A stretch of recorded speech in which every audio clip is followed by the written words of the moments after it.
in beautiful conditions all up and down this peninsula. Seabass knows how to score when it comes to Portugal. He loves coming here. He has cover shots to be proud of in the past, somewhere up and down this beautiful coastline as he takes on Stu Kennedy. Stu from Lennox Head, officially in the Rookie of the Year race this year. And Potts, these two got busy during the break. Yeah, just repositioning themselves on the bank, Joe, just further to the right of us. Stu Kennedy finding a nice little nugget. He had a surf this morning, and I had a quick chat to him asking him about conditions, finishing off that wave beautifully right there. So Stu Kennedy off to a quick start, and he said it was really tricky out there, Joe. Didn't actually find anything. Seabass, though, in and out of a great little barrel. So Stu Kennedy, Sebastian Zietz, both guys making the highlight reel again, and he continued to another great result in France. Seabass up now. Multiple sections to fight through. He's looking to sneak out again, and that one's not going to let him out. To see what happened on Sebastian's ride. Did he have a chance to make this wave? Yeah, well, let's have a look. Driving through this little section there, slowed himself down quite a bit at the beginning of the wave.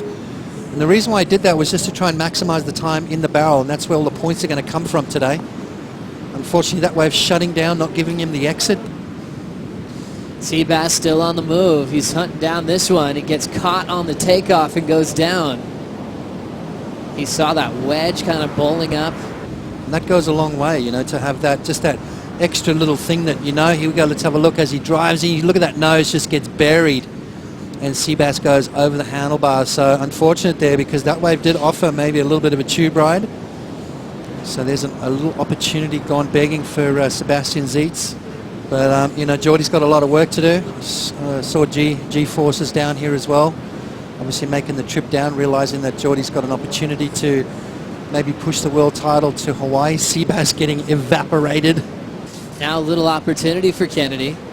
He's waited a long time for this wave, and he'll try to make it count. Just a setup snap, more of a bottom turn. He's going for a big full rotation off the roof, and almost came down with it. So a different game plan for Kennedy. Almost felt like it was going to be maybe a tube hunting kind of day, and we'll see if this one's going to work out. Now into the barrel with Seabass. Will he make it out? Another just miss for the Hawaiian. Is going to be chasing down a score, which we can see him doing from the sky. He'll lock in. It's a big section. He comes breezing through, and he'll find a place to jump right into the impact zone. Seabass gets blown up by the lip, but a successful tube ride is going right up his alley. He should be right back in the lead. Absolutely. Look at the drop on this thing. Super late. Driving straight into the barrel. Wasn't a deep one, but I tell you what, it is going to be a keeper score. 2.74 required from Sebastian Zietz. I love that drop, Joe, where he literally stood up and he was going straight down the face of the wave. Super late. No bottom turn. Just straight into the barrel. Comes out nice and clean. So Seabass, 2.74 required. I think we're going to see this lead change quite a few times before this heat's over. 16 minutes and 45 remaining. Beautiful positioning, beautiful timing right there. And that's just that practice of surfing backdoor and off the wall. Growing up in Hawaii, obviously a lot of waves like this where you know you've got to really take off and commit to it. Seabass showing us that he's got that skill set. Julian Wilson takes on world number 1 John Florence. Connor has Pupo. This happened during the break pots. Yeah, just a little bit too far on the shoulder, but you know what? He's realized he only needs a small score to get himself back into the lead. A 2.97 required by Stu Kennedy to get the lead as he takes off kind of on the shoulder a little bit. But look at the size of that wave. That one sort of went inside out right behind him. So positioning maybe not the best for Stu Kennedy on that occasion. Only needing a 2.97. Joe just came up short. 2.60 for this effort, just under the requirement. 2 judges gave it 3s, but not turning a heat on that last wave. Surfer representing the island of Kauai. Late takeoff, pulls right in under the hood. Trying to extend the tube dive as that thing just drains off without him. We'll see how close Zietz came to taking that wave. Really impressive just trying to take off that late when the wave is already going top to bottom here. Look, it's literally on his shoulders as Sebastian pulls in, just loses that edge. Didn't quite get those fins set.